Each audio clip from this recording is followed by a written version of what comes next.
Okay folks, welcome to and or back to the channel, and I got some exciting news. I think I am the only one delivering this type of content in this fashion. So it might not catch on, it might suck, but I can confidently say I'm the first one to do it. So this is another motorcycle movie review, and as customary we're going to drop that regular old jibber jabber and get to the topic specific jibber jabber. I am going to review Kong Skull Island, which is a part of Legendary Pictures Monsterverse, which also includes Godzilla 2014 and Godzilla King of the Monsters is going to be released in a couple days here, 2019. So this is Kong Skull Island, released 2017. I just got to say off the bat, it's a much more visually appealing movie. A lot of the scenery, well, 90% of the movie is shot in the jungle. Lots of pretty landscape, mountains, colors, trees, animals. Just overall, a much more visually stimulating movie because Godzilla was very, very dark. Okay, so movie starts 1944 with a gentleman screaming at the top of his lungs and for dear life because he's falling desperately towards the ground. And you find out that he is a downed fighter pilot, American fighter pilot that is fighting a Japanese fighter pilot. His plane crashes, and he very soon after lands as his parachute's deployed, and so does the Japanese pilot. So two downed pilots, both seem to be mortal enemies because of the war. The American pilot shoots at the Japanese pilot, misses horrendously. He's the worst shot ever. Japanese pilot then returns fire, also misses. Chase scene ensues. And also, sorry about these views. I gotta do this stuff on the way home from work, so I either got a choice of left or right, however I can maximize my time on the bike, because I got stuff to do. Anywho, so chase scene ensues. They run through the jungle, they're fighting each other, out of bullets. They end up on a cliffside. Never trust blinkers. I'll wait till this dude turns, or lady. I had an issue with the person had their blinker on for like a couple hundred feet and then kept going straight. Almost got dead. Anywho, edge of a cliff. They're fighting. They're both out of bullets. Japanese person, of course, has a secondary weapon, a sword, which he pulls on the American pilot. Pilot runs some juke moves, tries to outwit this guy. Basically gets up on him, but the Japanese guy is a little bit faster than him and therefore thrusts his sword at him. The American guy catches it. Sword starts to slip through his hand because he caught it with his bare hands, and he punches the Japanese guy, knocks the sword out of his hand. Japanese guy pulls out a dagger. They fight to the ground, and then all of a sudden a massive hand comes over the side of this cliff and just smashes down on the ground. And then they both look up, bewildered of course, and then another massive hand comes up on the opposite side, and then you just see Kong's face in the eyes of the pilots. They don't show his face directly, they just show the reflection of Kong in the pilot's eyes, which is a pretty cool way to present it. And then that scene's over. So pretty much cut scene to, this was 1944, I don't know if I said that, over the South Pacific. Cut to 1973. We are now in the Vietnam War era, and enter John Goodman. Very, very good actor. Oh Brother, Where Art Thou? Cloverfield Lane was a very creepy movie he played in. It's John Goodman. Like, he's been around forever. Most popularly Roseanne's husband, but it's freaking John Goodman. So enter John Goodman and Corey Hawkins. He played Dr. Dre in Straight Outta Compton, and they are both a part of the organization Monarch, which was revealed to be the organization that studies massive unidentified terrestrial organisms, or MUTOs, from Godzilla. So they're all in the same universe. This is Monarch. A lot of yapping, steaming up my face. What's up, Swoley McSwole guy? Jesus. Guy was just buff walking for no reason. Okay, so John Goodman enters, Corey Hawkins enters. Their characters are part of the organization Monarch. What is going on here? We got the popos, we got the tow truck. This is unsavory. Nope. Mind my business, level 100. So, John Goodman, Corey Hawkins enter. They're trying to get a meeting with a senator, played by Richard Jenkins. Great actor. He's been on a ton of things. Because John Goodman has a theory about finding creatures that exist outside the realm of what people believe in possibilities. Richard Jenkins is like, look, another monster hunt. I don't feel like dealing with it. He's been ducking and dodging John Goodman for weeks. His secretary's basically been giving him the cold shoulder. He finally got in, snuck in basically. You know, strong-armed his way into the office to meet with the senator. Senator's like, okay, fine. I'll listen to you, got 5 minutes. Corey Hawkins gives him the spiel. John Goodman basically backing him up. They go back and forth. And he's like, look, there's already a mission going to that island for some reconnaissance for Landsat, and I basically just want to piggyback with them. And the senator says, all right, but this is the last favor. After this, don't ask me nothing else. And then John Goodman says, okay, cool, I'm gonna need a military escort. That scene ends. Cut to, now this is a myriad of scenes. Like, so we got the entry of one of the antagonists, is actually semi-bad guy in this movie, which is Sam Jackson. Sam Jackson enters the scene. Nick Fury from the Marvel movies. Now, this movie contains 3 Marvel stars at least. So you got Nick Fury, and you got his team of guys. Who is it? Jason Mitchell played Eazy-E in Straight Outta Compton. Shea Wiggum, very good actor. He provided a lot of the comic relief for most of the movie. Christopher Mann, I believe, plays Slivko. He's been in a couple things. It's a ton of people. And then you see Sam Jackson as the colonel who is somewhat upset that the war is ending and they're packing up and he's just a man without a mission. So, his, I believe, could be second in command, enters and asks if he's okay. This is Toby Kebbell. His character is Chapman. He is also the facial and motion capture person for Kong. So not only is he a character in the movie, but he's also basically the main character in the movie as well. So he checks up on Sam Jackson. Sam Jackson says everything's cool. They dismiss each other. He says basically, hey, Chapman, go have some fun. And Sam Jackson walks off as he dismisses Chapman to go out and have the niceties for the evening. He gets Sam Jackson gets a phone call basically saying, hey, you got a mission, referring to John Goodman being his escorted party that he's going to take to this island.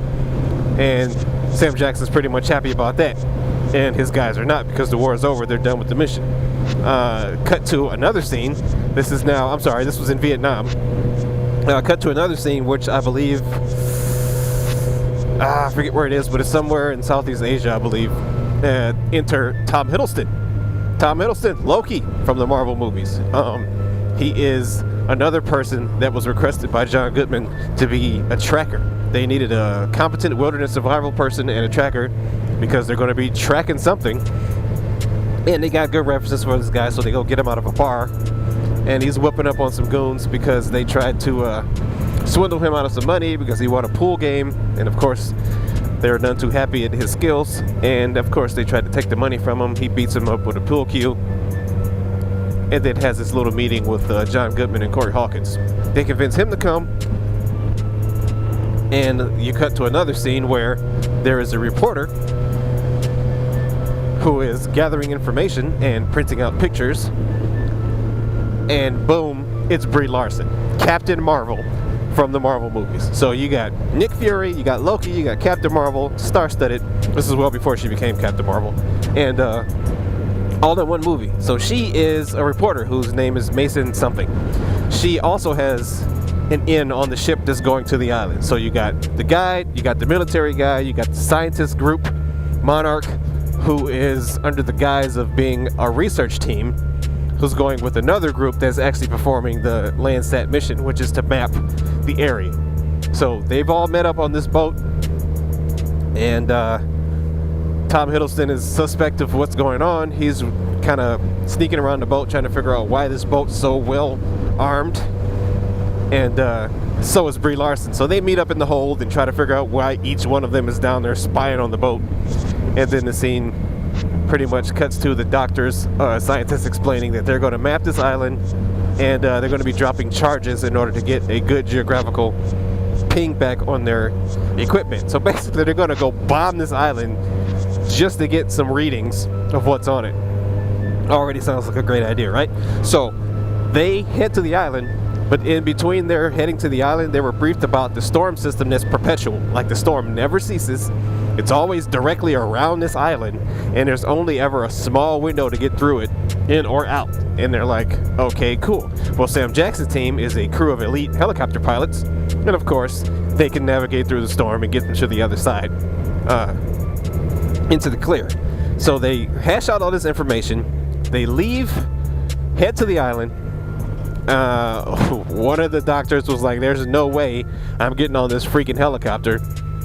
Next scene, he's standing at the door of the helicopter. Comic relief, John Ortiz.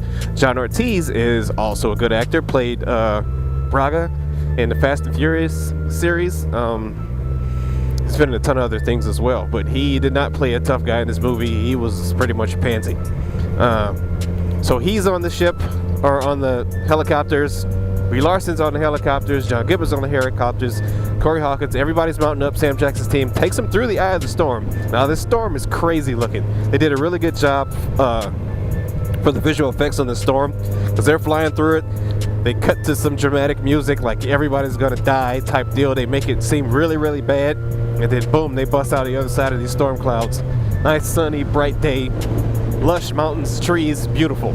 And then the very next scene is them just dropping bombs, blowing up all of this wildlife, destroying trees, clearing partials of land, and of course the mapping is working, but John Goodman is there on an ulterior motive.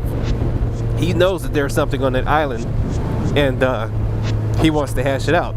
So meanwhile, all this is happening, and then a giant tree just flies through the air and takes out a helicopter. Everybody's like, holy crap, what's going on here? So they're looking around trying to figure out what's happening. Then all of a sudden a helicopter is taken out by another helicopter. And then all of a sudden you see Kong in all his glory, and he is pissed. So he's just swatting these things down like bugs, one after one, for, I don't know, I want to say the next 2 or 3 minutes. And in movie time, that's a pretty long scene. Should I do this? Yeah, I'm gonna do it. So he's swatting these helicopters down. And Sam Jackson is getting more and more infuriated, and of course his helicopter gets taken down. Toby Kebbell's helicopter gets taken down. John Goodman's helicopter gets taken down. He pretty much took down all the helicopters. I don't think there was one that survived. There were plenty of army goons. I don't want to call them army goons, but they're army goons. They got dead. He killed them. There's no returning for them in the next scene. So he killed a bunch of Sam Jackson's troops. Sam Jackson's pretty angry. And he actually stood there very stoically as his crew ran by him on fire. He's standing there staring directly at Kong, like anger in his eyes. His crew's running the opposite direction of King Kong, and on fire, like quite literally. And he's just standing there bloodied and battered, but very angry. Now Kong is satisfied that he's decimated them enough, so he retreats. He goes away. They are all downed, separated by, I don't know what distance, I forget, but everybody's pretty much trying to regroup. Make sure this is good. Crazy looking turn. So they're trying to regroup, and now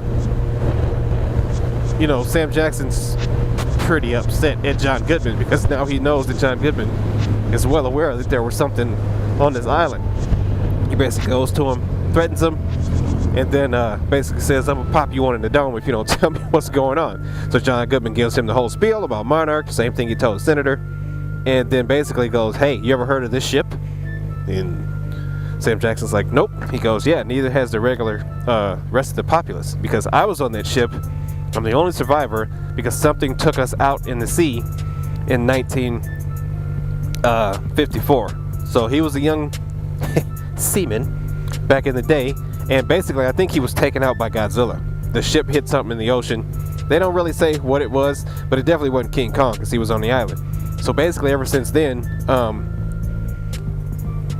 he told him that they weren't testing those bombs. They were trying to kill something in Bikini Atoll, therefore referring back to the Godzilla 2014 movie and giving him the whole spiel. And he says, you do this, you get us out of here alive, and we'll bring back the cavalry. Of course, Sam Jackson gets up manly and says, I'm the cavalry. Then he walks off. So fade back to Tom Hiddleston and Brie Larson. That whole group of people have pretty much banded together because they crashed together. They were both in the same helicopter. Please don't pull out. So they are going through the forest, trying to rendezvous back with the rest of the crew. Sam Jackson has now made radio contact with Chapman, Toby Kebbell, and told him basically, stay where you are, we're coming to you. Now Toby Kebbell is sitting on a cache of munitions. His helicopter had a crap ton of explosives and ordnance in it. So basically Sam Jackson's idea is we get to him, we get the guns, we kill Cole. That's his whole mentality for the most part. Now Cole, who's played by Shea Wiggum, and Mills, played by Jason Mitchell, are like best friends in this movie. They are having a crazy conversation as they're trying to regroup, and Cole's just sitting there cracking open some ready-to-eat meal, MRE can, and eating, and Mills is losing. He's like, dude, how can you eat at a time right now? He was like, eating's for the living. Like, I'm alive, fool, and I'm hungry. So they basically have this back and forth, and Jason Mitchell's basically asking Shea Wiggum how, like, what, we just got whooped and this is what you do? He goes, man, ain't no training for this. We just got slapped down by a giant monkey. I'm hungry. And it was pretty funny. It's hard to describe. You gotta watch the movie. So they have their back and forth. Various teams are trying to meet up and get back to one central location. The doctor, John Ortiz, is with Tom Hiddleston and Brie Larson. They making their way through the jungle and run into a tribe of natives. As Brie Larson is a photographer, she's taking pictures of some ruins they've come upon, and she's turning left and right, and she goes to snap a photo and the wall comes alive. Basically, it's a person that was in perfect camouflage the whole time, and they run up on her and the group, weapons pointed because they got spears and bows and arrows and such, and basically surround the group in a threatening manner. They never speak a word. And then all of a sudden outruns John C. Reilly. Like, Step Brothers, Will Ferrell's boy. Dude is freaking hilarious. And he runs out. He's looking at him like, hey, girl, you prettier than a hot dog and a beer at Fenway Park. Plus, you're real. Like, right? Like, I'm not crazy. He thought he was going nuts. He's been on the island for 28 years. So to see another set of actual like Americans or English speaking people, he thought he was going nuts. So he basically talks to them and tells them what's going on. Now simultaneously, Sam Jackson's crew is walking through the woods trying to make their way towards another rendezvous. So cover my mouth in a helmet. So they are walking through what looks like to be a bamboo forest. Turns out the bamboo is alive. Bamboo shoot straight goes through one guy's head, killing him immediately. And everybody's like, what the crap is going on? So they're looking around trying to figure out what's happening. Well, above them in the canopy is a massive spider, arachnid type creature. It's huge. And its legs look like bamboo shoots. So it's basically stabbing them out, trying to eat them. And it also has these like sticky tentacle things. There's like those little slap fingers that are made out of goo that you throw and you just like slap it and stick it. Your kid will know what I'm talking about. And it picks up Cole, or Mills, the black dude, Jason Mitchell. And he's trying to cut himself loose. Nobody can get a shot on this creature because it's picking the guy up and they don't want to shoot him. So Cole's just like, go for the legs. So everybody takes out their machetes and starts just massacring all these bamboo shoots. And of course, eventually they hit the thing's legs and it starts to fall. Mills cuts himself loose. He falls to the ground. And then Cole pulls him out from under the fray as the creature hits the ground. And then Sam Jackson walks up to it and just keeps popping it in the head because he's the boss. Go back to John C. Reilly and the rest of the crew. So John C. Reilly has now brought Brie Larson and Tom Hiddleston back to the village of the local people and is basically giving them the history of the island. He's like, hey, I've been here this long. These people have been here for 1,000 years or longer, and they said for however many years they had been living in fear of the creatures on this island. And he said all of a sudden one day, some of the creatures on the island started to protect them from the creatures on the island, the other creatures that were actually eating the people. So basically that's how Kong came about. He is the son of two older giant gorillas that were killed by a set of Mudos, which John C. Reilly calls them skull crawlers. But he's like, I never said this name out loud, so don't make fun of me. You call them whatever you want. I'm trying to tell you they're scary. Basically, he says Kong is God there. He's the protector of the island people, and there was a giant wall that was just outside of their village, and Brie Larson asked, was that wall to keep Kong out? He's like, nah, he's a monkey. It's not to keep him out, it's to keep everything else out. So he was telling the story about how those there are creatures called skull crawlers that were basically riled up by them coming there bombing the island. So basically he's like, look, you came in with bombs. You don't come to somebody else's house with bombs unless you're trying to start a fight. So all of that noise and explosions brought these things out of a dormant state or brought them to the surface. And of course they eat the people, and Kong defends the people. So basically he's destroying the helicopters because they're starting stuff. And John C. Reilly alludes to the fact that, hey, he can handle them as long as they're still small, but you don't want to wake up the big one. I believe the big one is the one that may have killed his parents, or they ganged up on his parents and killed him. I forget that part of the story. But for the most part, he's just emphasizing that, hey, you guys don't want to do what you're doing. And Kong is small, but he's still growing. So it alludes to the fact that he's going to get much bigger. And you want him to get bigger because this thing's out there and the island needs to be protected by it. In the meantime, Sam Jackson is not hearing any of this. He's just on his mission to go get back to Chapman. To his guys are walking through the woods. They've come out and have been able to actually make contact with Slivko, who is with John C. Reilly, and they are all moving towards their rally point. Now, John C. Reilly has also shown the group that he and the Japanese guy, who had become friends before the Japanese guy died, were working on a way to get off the island, a ship that they've been building, and he enlists the help of that crew to help him finish the repairs on the ship so they can get out of there. So Sam Jackson and the crew, they all meet up, and they start making their way towards their rendezvous point. Chapman, on the other hand, is not as lucky. So he's sitting there waiting, and he sits on a giant log. Turns out giant log is giant stick bug. So the stick bug comes alive, he loses it, flips out, starts shooting the thing with his weapon, and then stick bug looks at him like, man, I wasn't even doing nothing to you. And then he backs away, and then of course you hear the customary rumble of a creature in the background. Chapman goes to do the look over the shoulder move, and then of course they flash to this thing just chopping him. He done. He got dead. So which kind of sucked. Chapman, he was a pretty good dude. So he's dead. Nobody is none the wiser, and the crew is now working on the ship to get it seaworthy so that they can return to their group and try to exit the island. And they do, and during the meantime, Brie Larson is taking photos of the indigenous people, capturing a music montage type deal while they're working on the ship. And then they begin to leave, and John C. Reilly turns around to the group. Now the entire populace is at the edge of the coast. Like, there were no people there, and then there were all the people there. It was a crazy scene. They were basically saying goodbye, but they don't speak. So he says, hey guys, thanks for everything, goodbye. They give him a head nod type bow, and then they push off. They're heading downstream. They meet up with Sam Jackson's team. Sam Jackson's team is like, hey, we got to go get Chapman. Plus, we got the ordnance. Actually, no, he never said that. So he kept that part a secret. He said, we got to go get Chapman, and Tom Hiddleston's like, dude, we got to get out of here. And Sam Jackson's like, hey, you're the tracker. It's your job to rescue people. We got a man out there. He begrudgingly says, okay, I will go help you find your guy. But once we do this, we got to get out of here.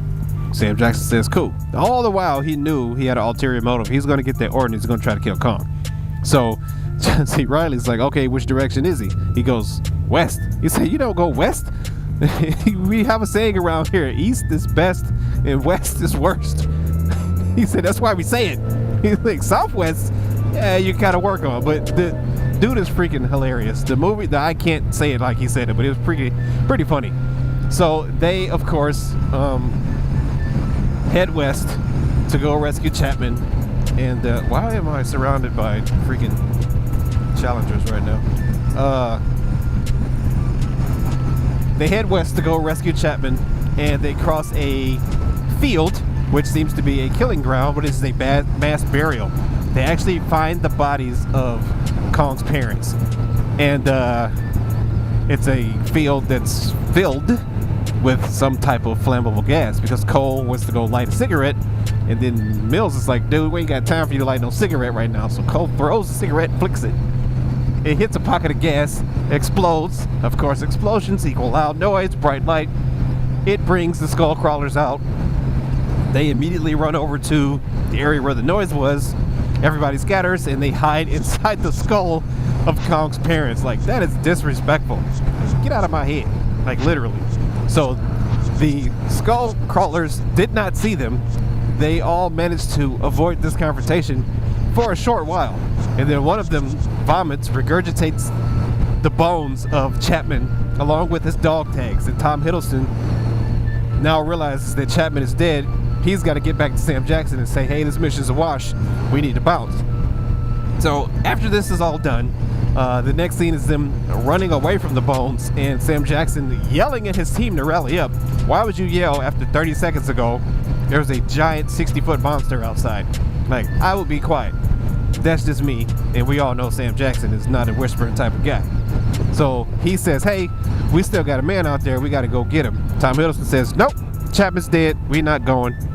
And Sam Jackson basically says, nah, ain't nothing changed, we're still going. And they basically get into a little fight about, hey, this is stupid, you shouldn't do this. John C. Reilly reiterates that Kong is the protector of the island. You shouldn't be here. Basically, I've been here longer than you, fool. I know what I'm talking about. And Sam Jackson wasn't hearing it. So they all draw guns on each other, of course. Tom Hiddleston lets Sam Jackson know the general direction he can go to find his ordnance. And he agrees that, hey, you let me go, I'll take the civilians, no harm, no foul. Okay, cool. So they end up running off, retreating from Sam Jackson as he goes to get the ordnance, which, man, it's a lot of ordnance. So they part ways. Tom Hiddleston's crew with the civilians, I'm sorry, one of the doctors goes with freaking Sam Jackson. Oh man, I forgot. Before they met up, as the ship was going down the river or whatever, John Ortiz was picked off by a little like pterodactyl like creature. He had been complaining the whole time about not wanting to be there and they should be at home behind a desk, and he got picked off. And things just flew by and grabbed him by the shoulders, scruff of the shirt, picked him up, and then a whole swarm of them just picked him apart in the air, ripped his body limb from limb.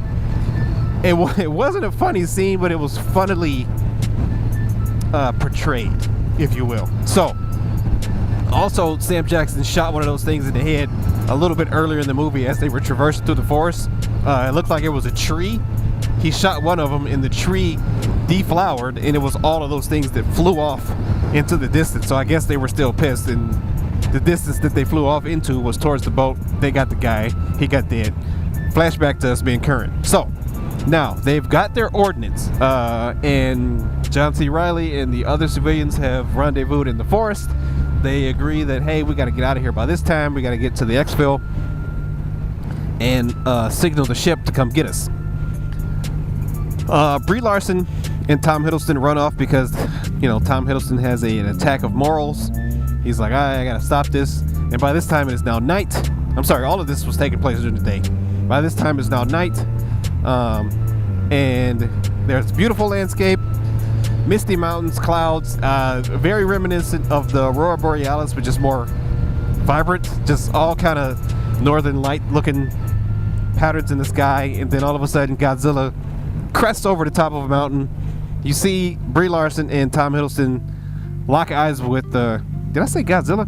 I meant King Kong. King Kong crests over, and then they lock eyes, and then they have like a little silent moment of I recognize who you are, I'm not here to hurt you type deal.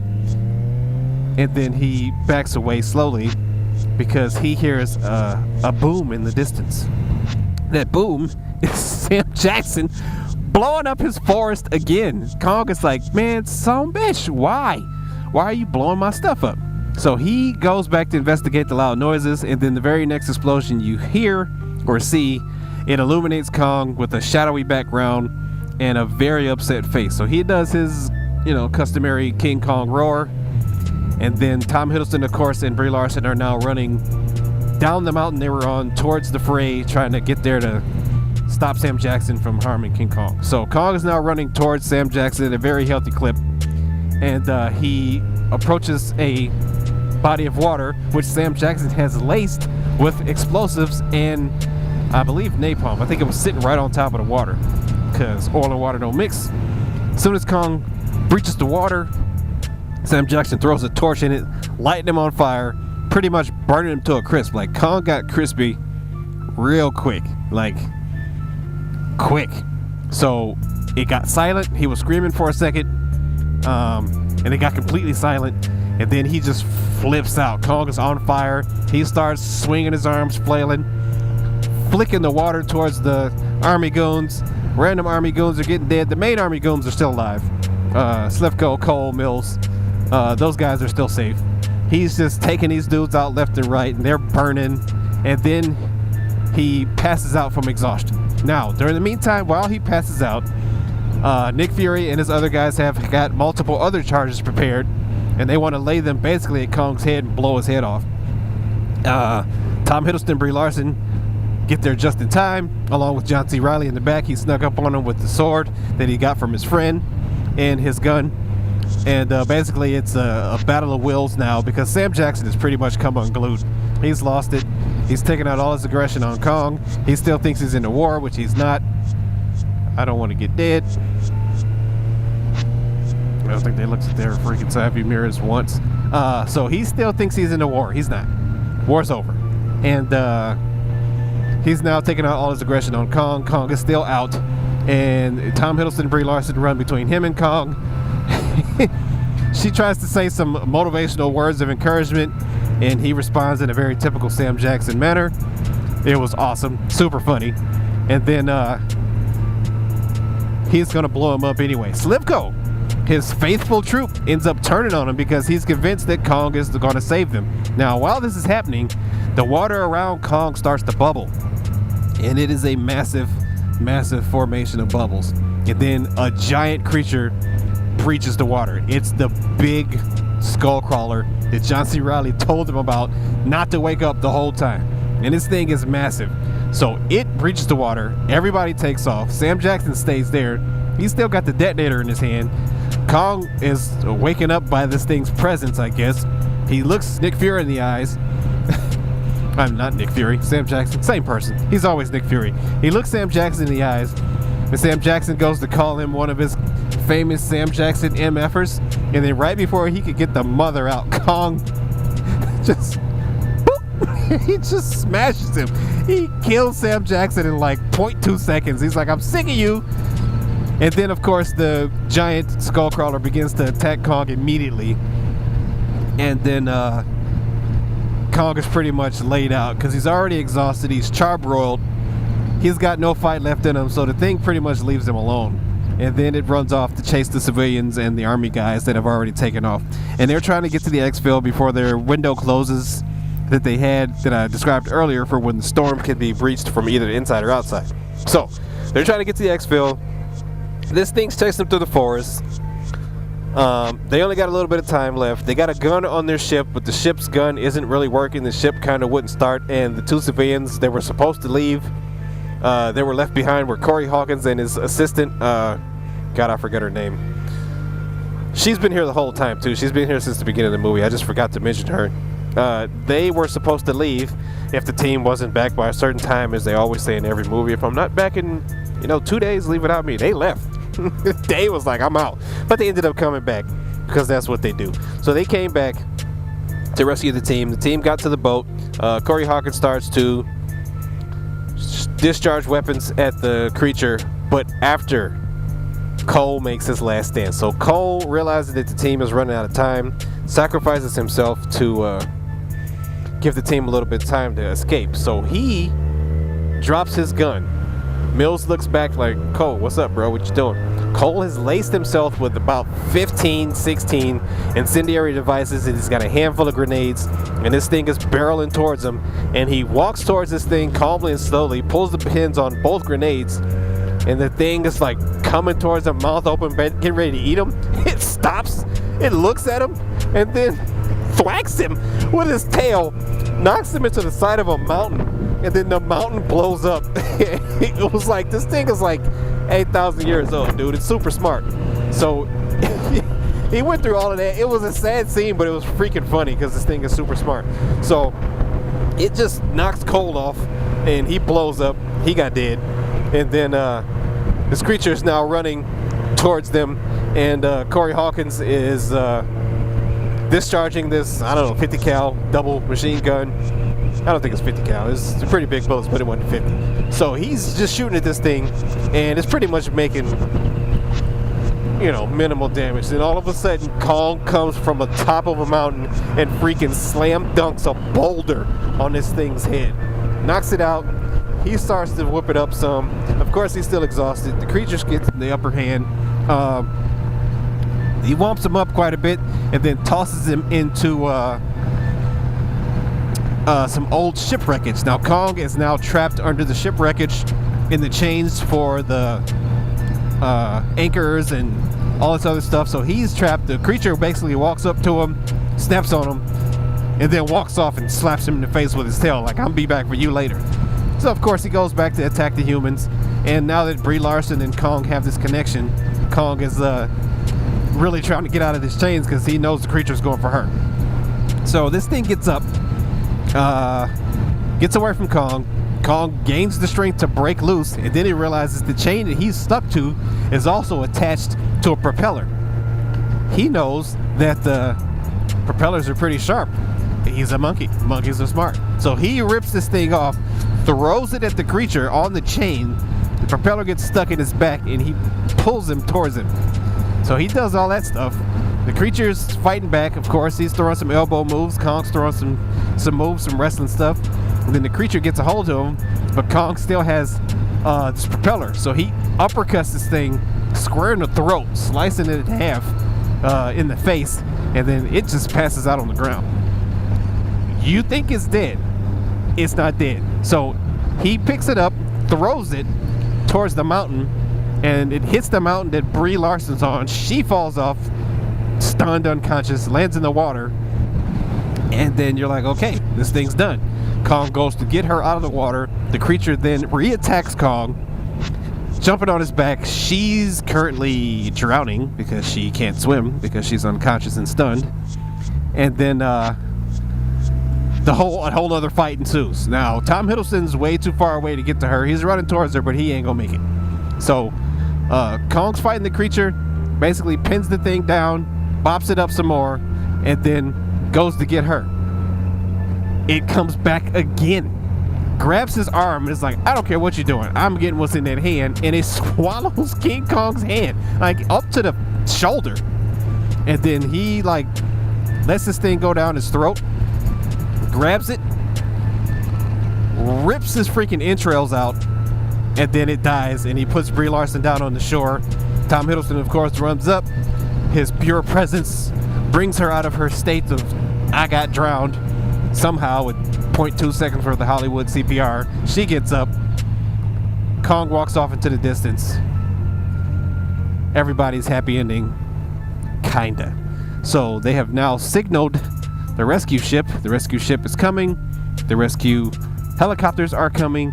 Kong sees helicopters in the distance, and immediately that fire in his eyes starts to boil again. He beats his chest, screaming like a mad gorilla, which he is, and then boom, end credits. So during the end credits, John C. Reilly goes home and meets his wife that he hasn't seen in 28 years, meets his adult son, puts his feet up on the the couch and has a relaxing drink and a hot dog. It was pretty cool because he was talking about that like the whole movie. He watches the baseball game. Very hard to describe. Had to see it for yourself. After credits. This is a movie that has after credits. Godzilla 2014 does not. After credits, Tom Hiddleston and Brie Larson are sitting locked in a room with that see-through mirrored glass, one-way glass, and two-way glass, whatever. They can see you on the other side. You can't see them. And basically yelling at the mirror, trying to figure out why they're there, going, hey, yeah, we won't tell anybody. She's like, I'm going to tell everybody. And Corey Hawkins walks in, and he goes, welcome to Monarch, and they smile and have a little catching up to do. Basically, this is where they indicate that, hey, this is not the only creature. They show him a film reel of Godzilla. They show him cave paintings of Rodan, cave paintings of Mothra, cave paintings of King Ghidorah, illustrating that there's about to be something happening. And they also show a cave painting of Godzilla fighting them all, which is pretty sweet. So, right after this, you hear Godzilla scream, which was like, holy crap. Back when this movie came out, it was like that, right? I just watched it again, so it's still like, holy crap. But it's like, man, you now know eventually there's going to be a Kong versus Godzilla, which is nuts because they're both good guys, kind of, really. I don't know why they would make them fight, but I don't know. We'll see when it comes out. Well, that's it, guys. Sorry, my voice cracked a little bit there. That was my professional review of Kong Skull Island. Hope you liked it. If you didn't, I got nothing. Click the thumbs down. I mean, it's the worst you can do. I will catch you guys later. Thanks for watching.